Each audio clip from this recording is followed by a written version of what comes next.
Welcome to the Reading Room. Throughout this series I've introduced you to new and interesting writers. Well, in this episode I talked to a writer whose work you will be familiar with, even if you don't know his name. That's because in a long and diverse career he's written for some of the nation's biggest TV shows.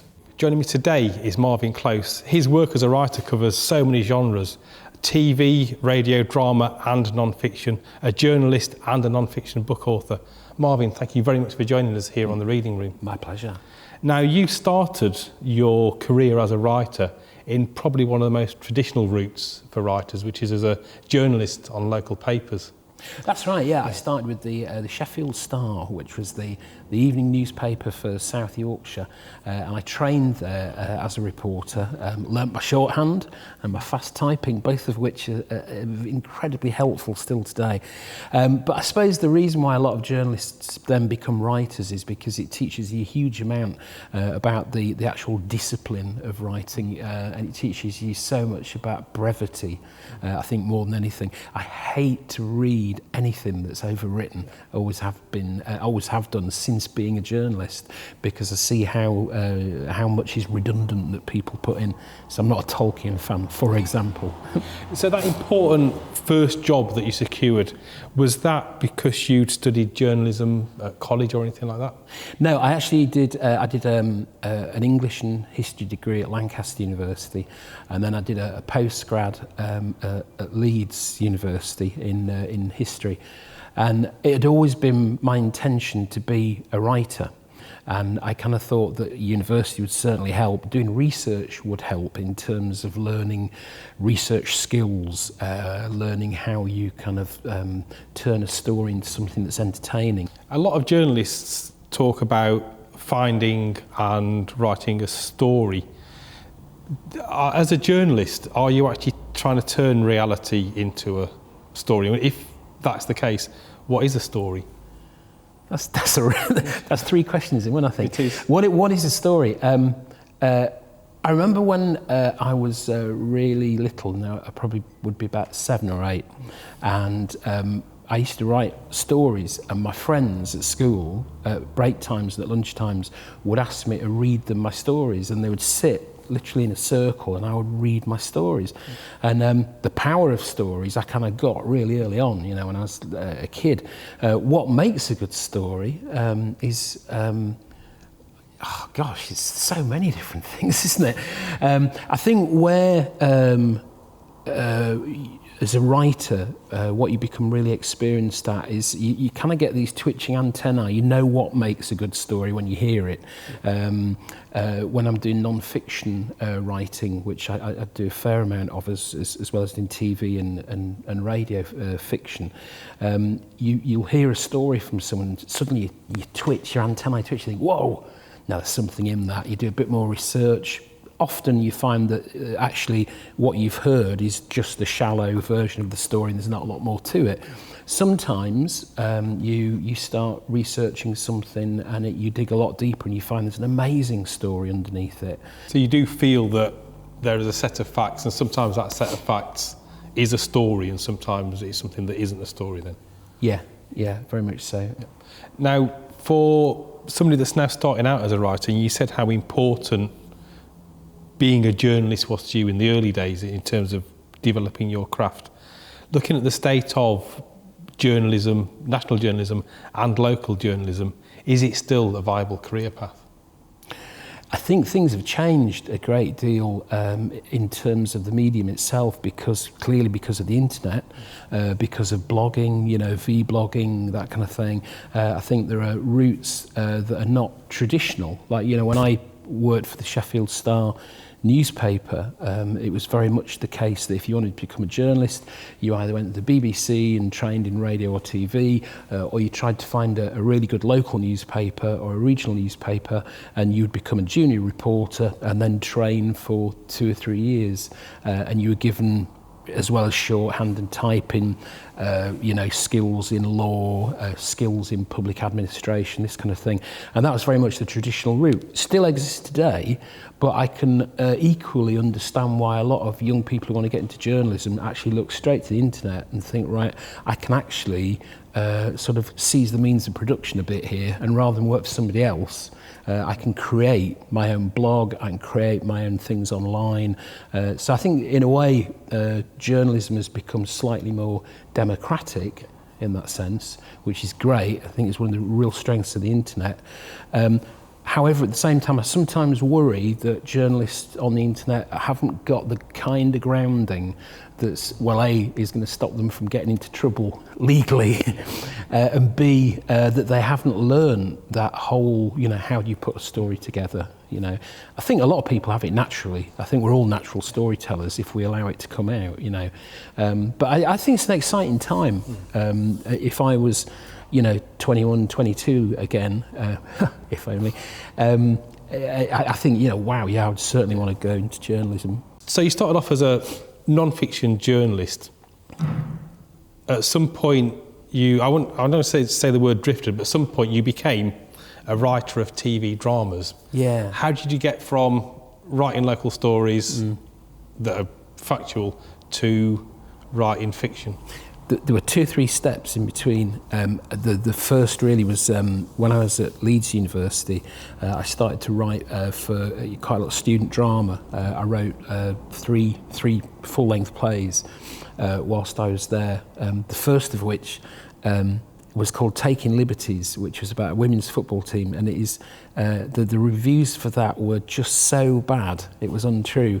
And how I didn't not give up, I don't know.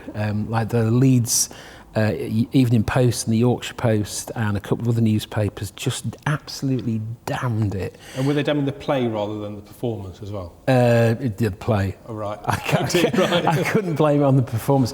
But having said that, it taught me a lot. I started sending things into the BBC for radio, and I got a pilot commission for a kind of sci-fi comedy called Bob from Outer Space, which never got made, but they paid me money to write the script, and that was like a real important psychological step for me.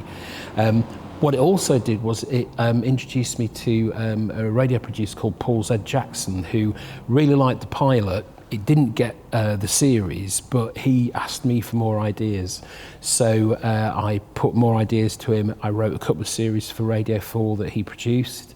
Through that, I got to know the then artistic director of the Library Theatre in Manchester, Chris Honer. And he and I talked about some ideas, comedy ideas for a stage play. The stage play went on. It was actually about the early days of the Goons. It was called Crazy People. We're getting around to Coronation Street on the last night of Crazy People at the Library Theatre in Manchester.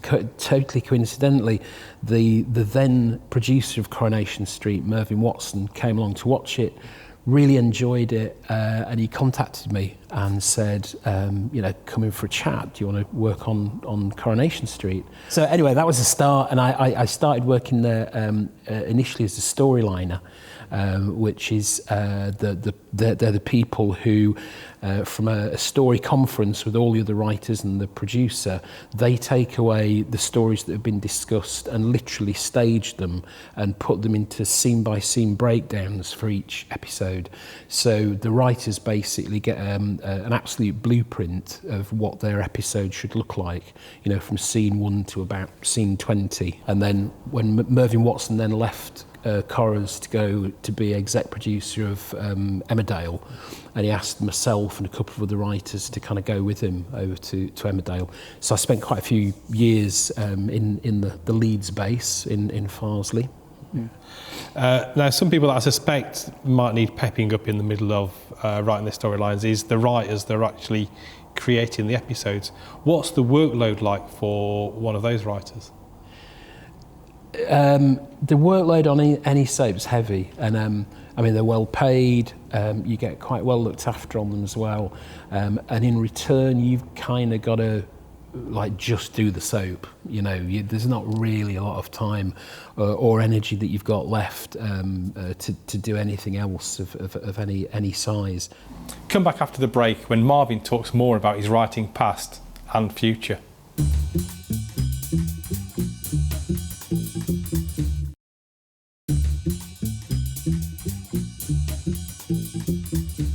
You, as well as writing for TV, you've written for radio. Now, I'm a really massive radio fan. I often think that writing for radio is, if not more difficult, at least a deeper creative process, because you've got to create the pictures in the head of the listener. Yeah. Also, you've got to leave enough space for them to imagine for themselves, which is why I love writing radio. Again, you know, they're all different mediums. They've all got different benefits. I think you're absolutely right that radio happens inside people's heads a lot more than probably any other dramatic art form, you know, and that's what I think makes it so special. It also allows you to be a lot more implicit with what you write. You know, visually, when you're working with TV or stage or film, there's a degree of explicitness because of all the visuals.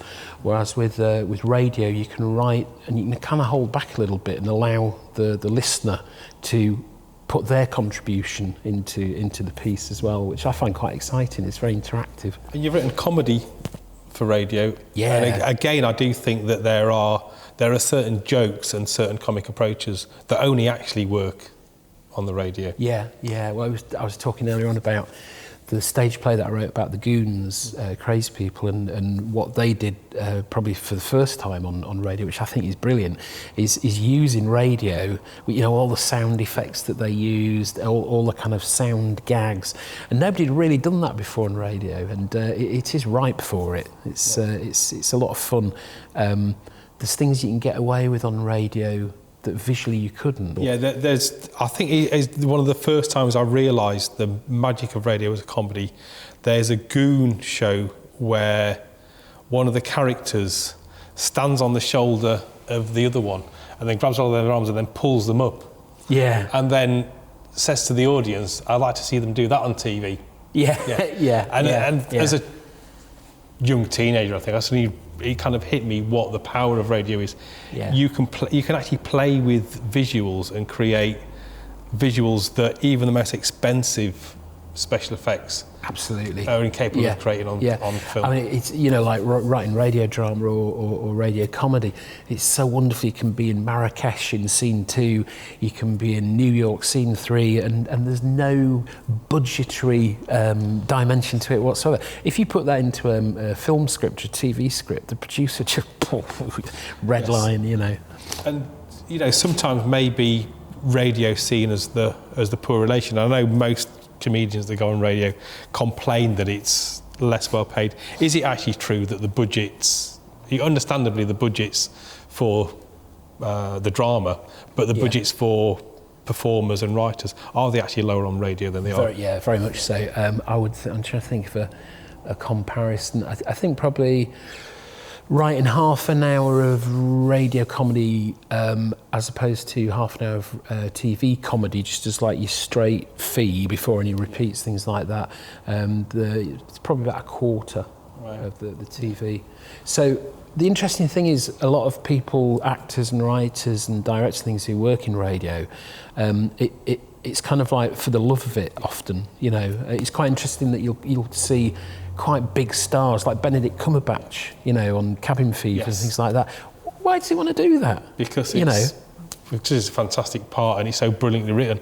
And John Finnemore, who the audience, if they haven't if they haven't heard any John Finnemore, really need to check him out on the radio. Yeah. But I wonder if somebody that writes brilliantly for radio, sometimes not only are they getting paid less, their skills, even though I do think that they're more finely honed, some of it just won't transfer to TV. No. It's interesting, isn't it, that I mean, the BBC, for example, desperate that it does, because you've got a known quantity already before you start making a TV series. I mean, it has, you know, League of Gentlemen was on the radio originally, Peep Show was on the radio originally, so there have been some that have transplanted, but I think in many respects, because of the skill of the performers and the writers in those two shows, for example, they would have done anyway. Yeah. You know, I think they probably found their first home in radio, but I don't think they were necessarily radio shows. And I think when you dig into some of those, you do find that actually they went to TV first, and TV went, we think we like it, pushed them to radio to then pull them back again once they'd got a guaranteed success. Yeah. There was a time, I mean, I'm not sure it's so much now, but there was a time when there was that kind of feeling within the BBC of like, you know, oh, radio, we can try some things out, you know. So I think we're getting on to, is it your fourth genre style of writing now?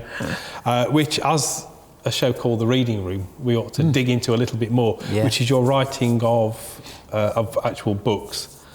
You have written non-fiction. Have you written any fiction books? No, I haven't. More Than a Game was an international story. It's about football and apartheid. Tell us about discovering, again, a story that you discovered. Tell us about discovering that story and then wanting to tell it. Well, that one actually was almost, it was kind of a gift, really, because my agent at the time was also the agent of the guy that I wrote this with, Chuck Core. Chuck's a professor of history in St. Louis in the States, and he'd found something. He'd gone on a lecturing tour in South Africa. He went to Cape Town University, and he got given an office for 2 weeks with a little cupboard in it, and in this like wall cupboard there were all these old cardboard boxes, all dusty and things scrawled over them, but on the back of them all it said Robben Island Football League. I thought, what the hell is this? So he pulled all these boxes out, and it was basically committee minutes for 8 football clubs that were created on Robben Island in the prison, and they played proper league, they played cup competitions, they got strips from the Red Cross. Mandela obviously was in solitary, but it was one of the things that, along with the other prisoners, kind of kept him sane, you know, waiting so that he could look out of his window at the football matches that they played on a pitch that they rolled themselves. They made goalposts from like flotsam and jetsam that had come on the beach, you know, netting from old ships and things like that. So it was quite an amazing achievement. And more than anything, it was almost to show the white apartheid system, you might have us here in this prison, but we're going to show you we can get organised, we can put together a full-blown football league and make it run. And that's what they put a lot of energies into. This story was kind of not really known outside of South Africa, and so when Chuck came back, he sort of said to the agent that we shared at the time, I don't want to write the book because it's a much more commercial book. It's not an academic book. And so my agent, knowing that I was heavily into sport, heavily into politics, said, well, why don't you get together with Marvin and you can research the rest of it together and then write it. So that's what we did. I wrote the first draft, he wrote the second off mine, and then I wrote the final draft of the book. Right. All right, so it wasn't one where you were working together on the book, you were No, it was interesting. It was a really interesting process, that, because it was around the first time when Skyping became kind of, well, just cheap and, well, possible. Didn't cost anything. It was possible, and we used to. Missouri's like 5 hours behind GB, and so often at like 10, 11 o'clock at night, we'd Skype for 4 or 5 hours and just talk and take notes and, you know, work out what we were going to do with particular anecdotes, particular chapters, that kind of thing. And then, obviously with the internet, we'd just keep batting things to and fro between the two of us. And then every now and again, he would be in London with lectureship responsibilities, and we'd make sure we kind of met up then, you know. But we actually wrote it quite quickly once we'd done the research, because HarperCollins, who published it, were really keen to get it out. Yeah, because it was quite timely when it came out. Was it actually tied into the World Cup as well? Yeah, it was. Yeah, very much so. And that's, that gave them a big head start on the marketing side. It wasn't. It was a great calling card. It was like, right, World Cup's going to be in South Africa.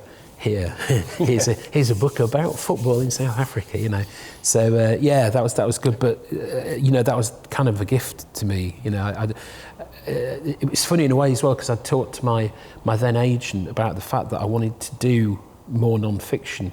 I'd done some features and articles, things like that, but I really wanted to write a full thing, and it just came, to me from unbidden, really.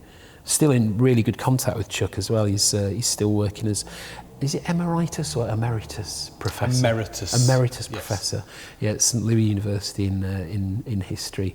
I don't think we'll write anything together again, but it was a joy. It was great. And of course, your grounding in history you probably found quite useful. Yeah, very much so. What did Chuck bring to the process as an academic, and what did you bring for him as a popular writer? Good question. I think what I brought for him was, again, the from the narrative side of things, making him realise that the story had to move. If I think, like a lot of academics, Chuck would stop and sort of say, we need some more statistics and some more this, that, and I said, no, we can put those at the back, which is what we did in that book. A lot of the stats and stuff like that are all at the back, because I was really keen that we tell the story in a vivid and entertaining way. What Chuck brought to it was absolute academic rigour, which was great, because it was kind of, if I needed a wake-up call, I don't think I maybe did, but to be absolutely accurate with everything that you do. He was an absolute stickler, and he was great on context as well. He was great on sort of like saying, this is great, this story that we've got in this chapter, but it's not really been contextualised in X, Y, or Z way.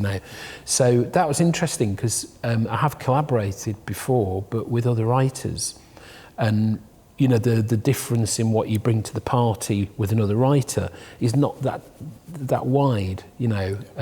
With an academic, it took us a while to understand what our work, the way we worked together would be. The work ethic was there, in that he was happy to do whatever we needed to do, as I was, to make it as good a book as we could. But the actual logistics of that took a while to work through.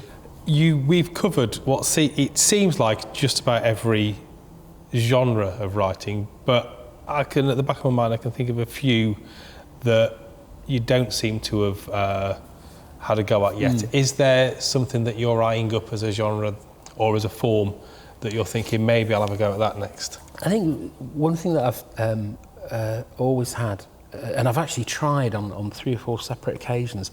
I feel I've got some children's books in me, and certainly I've got 4 children, 2 boys and 2 girls, and certainly when they were very young, I was really keen to write some children's fiction, as well as do the children's TV, and I don't know why.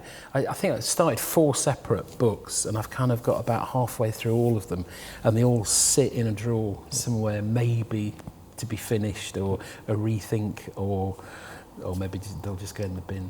We shall see. Well, thank you very much, Marvin, for joining us here on The Reading Room. My pleasure. Enjoyed it. Marvin's a prolific as well as a talented writer. I felt like we just skipped through his considerable career. I didn't even get time to ask him about all the teaching and community work he does. But that's another story for another day. For more interviews and features, go to culturezone.org.uk. This series is made in association with the Hull Library Service and is made possible by the support of the James Reckitt Library Trust.